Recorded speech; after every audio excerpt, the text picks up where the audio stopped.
kutupatia siku ya leo katika mfululizo wetu wa sala za asubuhi au kwa jina lingine Morning Glory. Tulipoanza wiki hii tulianza na kile kichwa kinachosema asubuhi ya maombi na ushindi. Asubuhi ya maombi na ushindi. Siku ile ya kwanza kabisa Jumatatu nilizungumza na wewe kupitia kitabu cha Maombolezo mlango wa 3 mstari wa 22 mpaka 23. Unaweza kupitia notes zako kidogo. Maombolezo 3:22 mpaka 23. Ni huruma za Bwana kwamba hatuangamii, kwa maana rehema zake hazikomi, ni mpya kila siku asubuhi. Uaminifu wako Mungu ni mkuu. Nikakwambia katikati ya mateso, njaa, maangamizi na kila eneo, Mungu hatuachi tuangamie kabisa kabisa. Mungu anatuhurumia. Nikakwambia asubuhi haipo tu kwa ajili ya watu kuamka, lakini asubuhi ipo kwa ajili ya kukupa nafasi mpya, kukupa nguvu mpya, kukupa tumaini jipya. Na siku ya pili ambayo ilikuwa siku ya Jumanne, ilikuwa ile tarehe 19 mwezi wa 5, nilikwambia kupitia kitabu kile cha Isaya mlango wa 50 mstari ule wa 4. Isaya 50 mstari wa 4 tulizungumza hapo, na nilikwambia pamoja na mahitaji tulionayo, tupo hapa kila asubuhi kwa kuanza pamoja na Mungu. Na nikakukumbusha kila asubuhi Mungu analo neno kwa ajili yako, analo neno la kumfaa mtu aliyechoka, sababu anasema uniamsha kila asubuhi apate kusikia, na awe na ulimi wao wafundishwao, lakini sikio lao wafundishwao.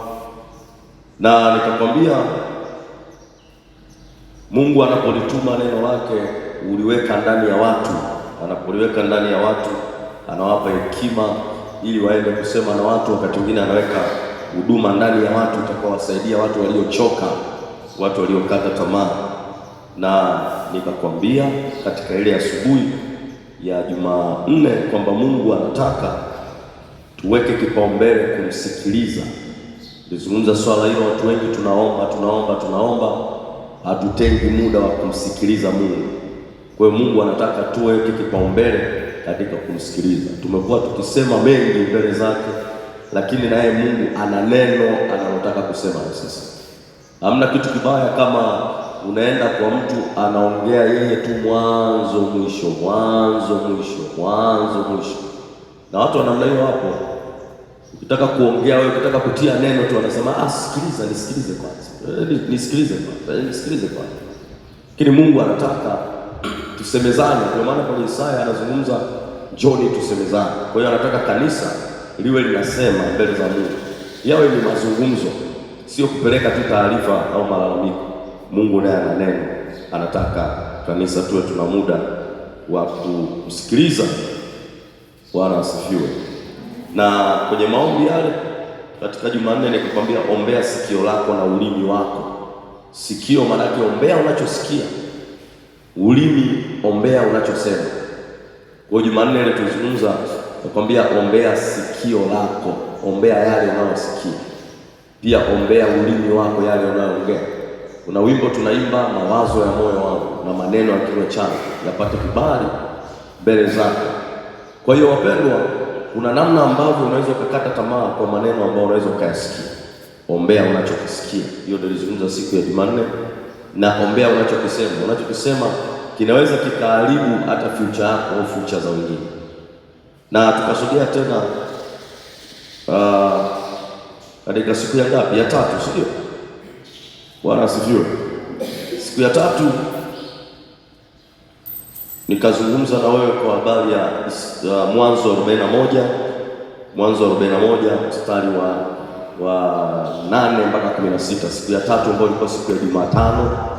Siku ya Jumatano nilizungumza kupitia kitabu cha Mwanzo 41 mstari wa 8 hata mstari wa 16 ambao ilikuwa ni siku ya Jumatano, nikakuonyesha namna ambavyo Farao aliamka asubuhi akiwa na ndoto zinazomsumbua.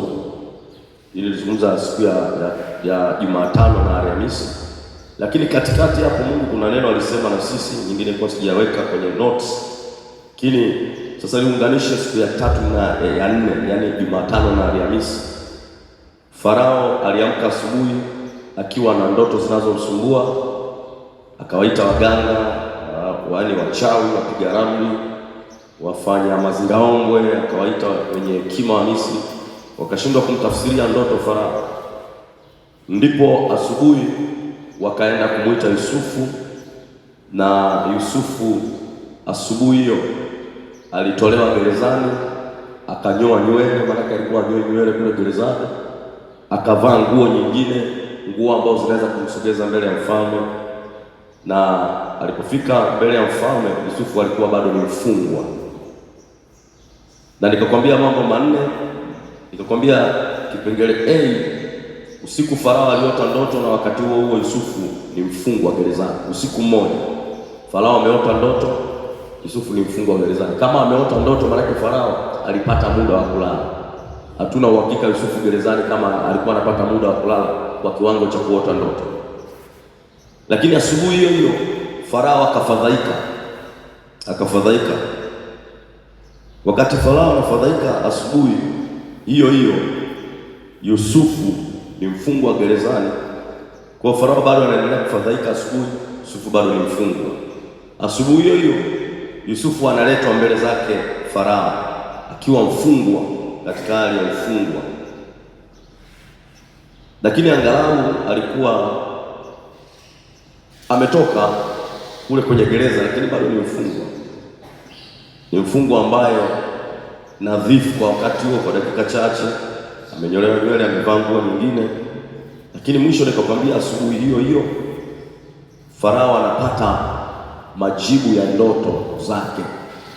Siku ya jana tulisisitiza, amefadhaika usiku mpaka asubuhi anapata majibu ya ndoto zake, na anapata majibu ya ndoto kutoka mahali ambapo Farao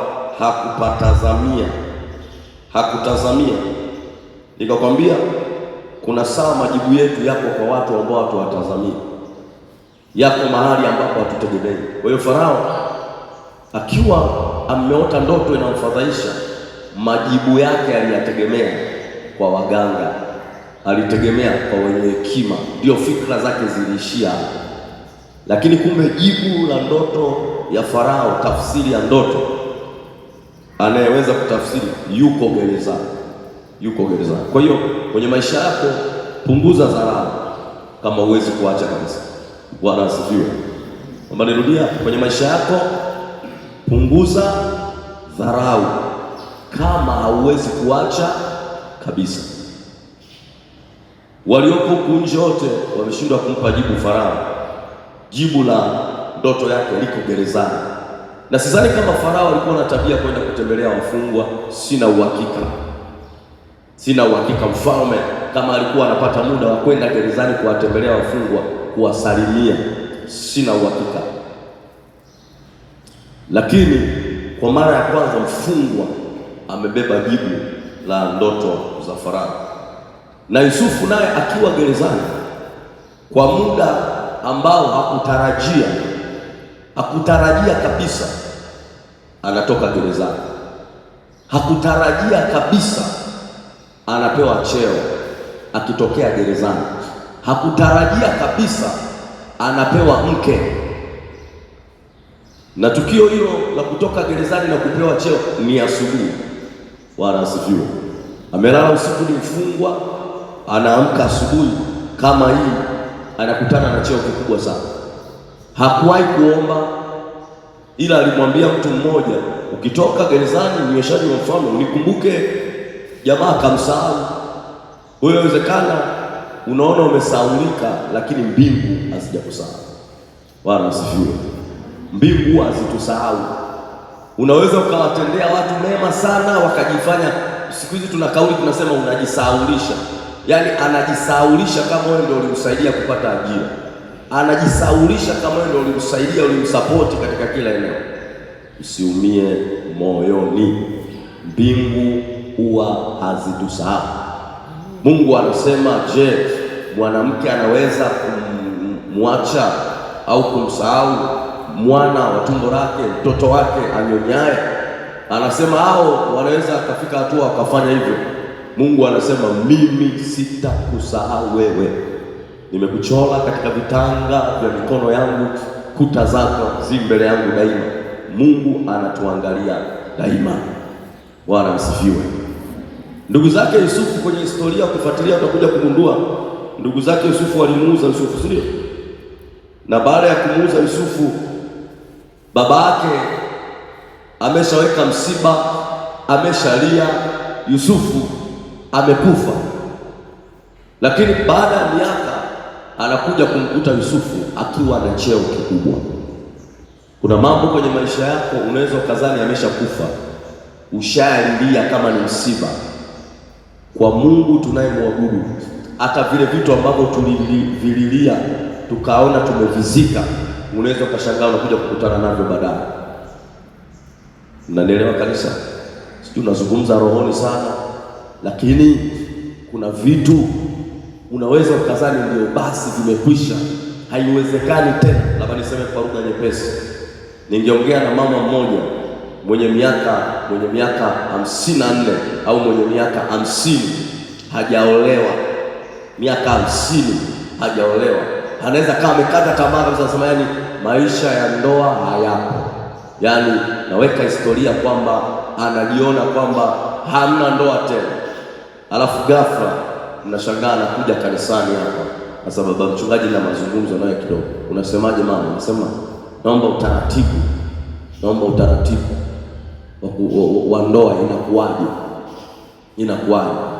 Wewe unaolewa? Unasema kwa nitamwambia nenda akamwambie mume wako mtarajiwa aje ofisini niongee naye. Tunaongea tunamaliza, alafu tunakuja hapa unasikia tangazo la ndoa, unakimbilia kuwatazama vijana ambao bado hawajaoa kuolewa. Alafu unasikia kwa mara ya kwanza tunatangaza ndoa, tunalitaja jina lake. Likitajwa jina lake unafikiri ni binti mdogo, kwa sababu nyinyi mnamfahamu fulani kwa jina la huko mtaani. Alafu tunasema hebu asimame aje mbele. Mnamuona kwanza anainuka kwenye kiti, walio karibu yake anasikia na kamlio. Ukianza kuinuka huko unasikia na mlio unatoka, umri umeenda. Alafu anakuja mdogo mdogo mpaka miguu ikae vizuri. Akifika hapa ndio inakaa vizuri, lakini kule kote misuli imeshaumia kidogo. Anakuja hapa anasimama, watu wataanza kuongea kwenye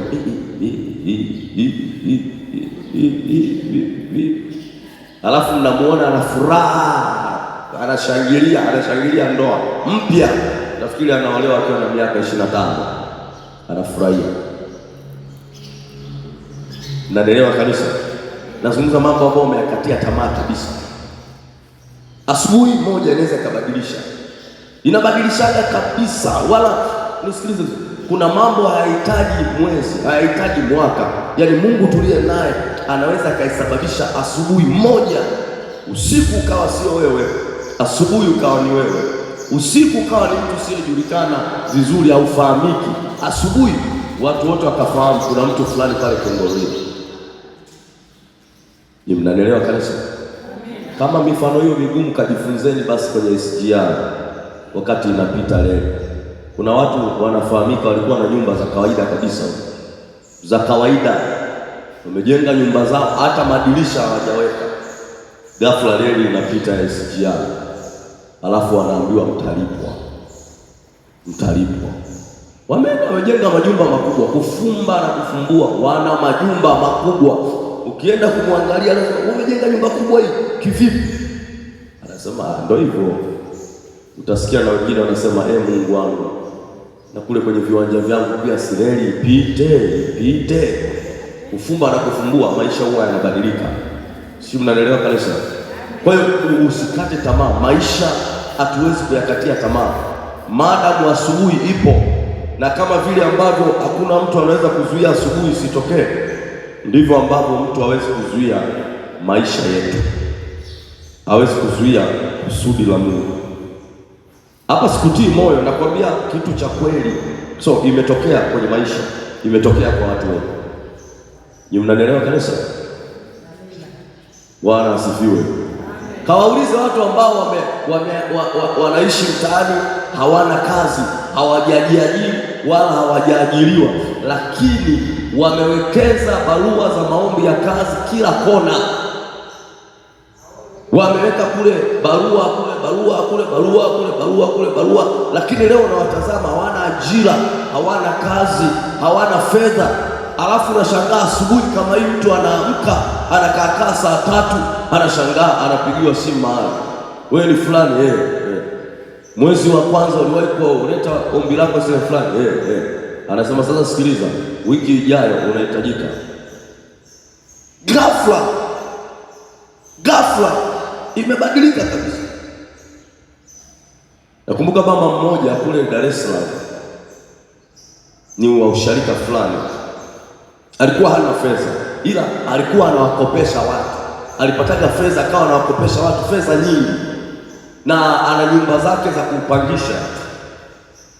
Kanisani wakatangaza hivi, tunataka kila mtu mwenye uwezo wa kutoa fedha atoe, lakini tunamuomba Mungu tukishatoa atupe double, yani atupe mara mbili, atuzidishie. Yani mfano nasema mimi nitatoa shilingi 100,000 na muamini Mungu kuna wasiku atanipa 200,000. Mimi nitatoa 1,000,000 na muamini Mungu atanipa 2,000,000. Waliamua tukifanya hivyo kitu cha kawaida.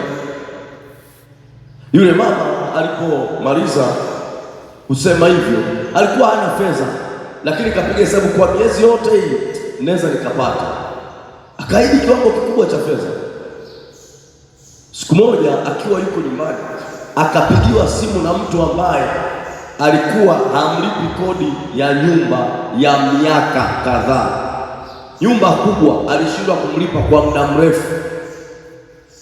Ghafla akampigia simu, mama fulani, vipi? Anasema kwa kweli mama, nimetafakari sana, najua umenivumilia miaka yote hii, naomba leo nikulipe fedha zako.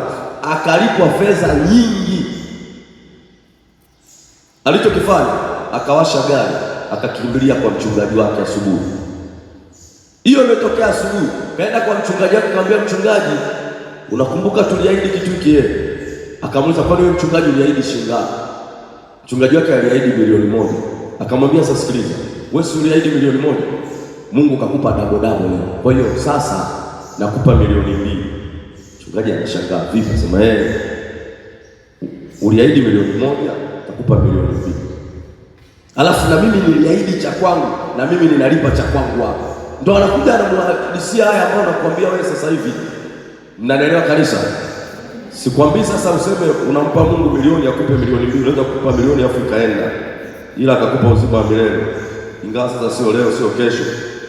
Sikiliza vizuri, nachotaka kusema, asubuhi moja inaweza ikabadilisha maisha ya mtu kabisa. Asubuhi moja tu, asubuhi moja inaweza ikabadilisha. Kwa sisi hatupaswi kukata tamaa, hatupaswi kukata tamaa.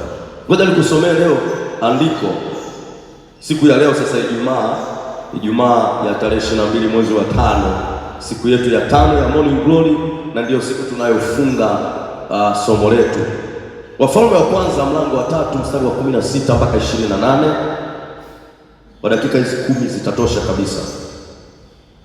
Wafalme wa kwanza mlango wa 3 16 mpaka 28 anasema hivi: ndipo wanawake wawili makahaba walimwendea mfalme, wakasimama mbele yake, na mwanamke mmoja akasema, bwana wangu, mimi na mwanamke huyu tunakaa katika nyumba moja, nami nalizaa nilipokuwa pamoja naye nyumbani. Kisha siku ya 3 baada ya kuzaa kwangu, ikawa mwanamke huyu naye akazaa, na sisi tulikuwa pamoja, hapakuwa na mtu mwingine pamoja nasi nyumbani isipokuwa sisi wawili.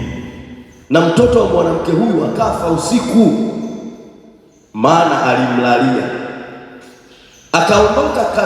Akaondoka kati ya usiku, akamuondoa mtoto wangu ubavuni pangu, mimi mjakazi wako, nilipokuwa usingizini, akamweka kifuani pake, na mtoto wake mwenyewe aliyekuwa amekufa akamweka kifuani pangu. Sasa angalia mstari wa 21 wenye Biblia anasemaje? Mstari wa 21 anasema hivi, nilipoondoka asubuhi nimnyonyeshe mtoto wangu, kumbe amekufa. Hata asubuhi nilipomtazama sana, siye mtoto wangu niliyemzaa. Ndipo yule mwanamke wa pili akasema, sivyo hivyo, bali mtoto wangu ndiye aliye hai na mtoto wako ndiye aliyekufa. Na mwenzake akasema, sivyo hivyo, bali mtoto wako ndiye aliyekufa na mtoto wangu ndiye aliye hai. Ndivyo alivyosema mbele ya mfalme. Ndipo mfalme akasema, huyu anasema mtoto wangu yu hai na huyu mtoto wako amekufa, na huyu anasema sivyo, bali mtoto aliyekufa ni wako na mtoto aliye hai ni wangu. Mfalme akasema, ule mstari wa 24 na kuendelea, mfalme akasema, nileteni upanga. Wakaleta upanga mbele ya mfalme. Mfalme akasema, mkate mtoto aliye hai vipande viwili, kampe huyu nusu na huyu nusu. Ndipo mwanamke yule ambaye mtoto aliye hai ni wake akamwambia mfalme, kwa maana moyoni mwake alimuonea mtoto wake huruma, akasema, bwana wangu, mpe huyu mtoto aliye hai, wala usimuue kamwe. Lakini yule mwingine akasema, asiwe wangu wala wako, na akatwe. Ndipo mfalme akajibu akasema, mpe huyu wa kwanza mtoto aliye hai, maana yeye ndiye mama yake. Angalia mstari wa 28 anasema hivi, na Israeli wote wakapata habari za hukumu ile aliyohukumu mfalme, wakamwogopa mfalme, maana waliona ya kuwa hekima ya Mungu ilikuwa ndani yake ili afanye hukumu. Sasa sikiliza vizuri hapa. Tukianzia mstari wa 28, Israeli wote walipata taarifa ya ile hukumu. Saa ngapi walipata taarifa? Asubuhi. Mnanielewa kanisa? Israeli wote wakamwogopa mfalme, wakajua hekima ya Mungu iko ndani yake. Saa ngapi? Asubuhi. Huyu mwanamke amelala usiku, mtoto wake amekufa. Saa ngapi? Usiku. Asubuhi ikaleta majibu. Bwana asifiwe. Nisikilize vizuri. Sikilize vizuri. Asubuhi, wakati mwingine asubuhi ipo ili kukupa ufahamu. Asubuhi ipo ili kukupa kuelewa. Mnakumbuka yule ndugu ambaye alioa mwanamke, walikuwa wanawake mapacha, mnakumbuka? Alikuwa ni Lea na Raheli. Kanisa, mnakumbuka? Yakobo bila shaka alienda akafanya kazi miaka mingapi? Ilikuwa 7. Akafanya kazi miaka kama 7 hivi ampate mke. Akapewa. Nakumbuka si alipewa mke. Sasa inawezekana alipewa mke usiku, na sijui kwa nini walimpa usiku. Sasa anasema usiku akapewa mke usiku, na ndio maana hakumjua, na akalala naye usiku kucha kama mke wake. Alijua sio mke wake saa ngapi? Asubuhi.